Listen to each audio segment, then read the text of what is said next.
22 ధర్మశాస్త్రాలు ఉన్నాయండి, మీరు నమ్ముతారు లేదు. నేను 6 సంవత్సరాలు పరిశోధన చేసి చెప్తాను. 22 ధర్మశాస్త్రాల్లో కనీసం ఒక్క ధర్మశాస్త్రంలో శూద్రుల పట్ల, దళితుల పట్ల మంచిగా రాశారేమని అనుకుంటే ఒక్క చోట కూడా లేదు.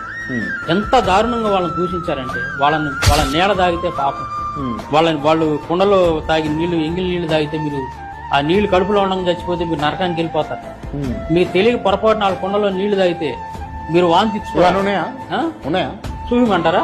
అడుగుతున్నా, ఉన్నాయా? ఇక అన్ని చదివితే బాగుంటుంది. ఇది గీతా ప్రెస్ వాళ్ళది మహాభారతం అనుశాసన పర్వం 135వ అధ్యాయం 5, 6 శ్లోకాలు ఏముందో చూడండి ఒకసారి. శూద్ర ఇంట భుజించువాడు సమస్త పృథ్వీ మలాన్ని, మనుష్యుల మలాన్ని త్రాగినట్లే తిన్నట్లే. భూమి మీద ఉన్నటువంటి సమస్త మలాన్ని, మనుషుల మలాన్ని కూడా తిన్నట్టే త్రాగినట్టే. శూద్రుడు చదువు చెప్పకూడదు. ఈ మాట కూడా దగ్గర ఉండి కృష్ణుడు చెప్పేస్తాడు. కృష్ణుడు ఇది తప్పు అని చెప్పడం. ఎందుకు అలా చెబుతావు?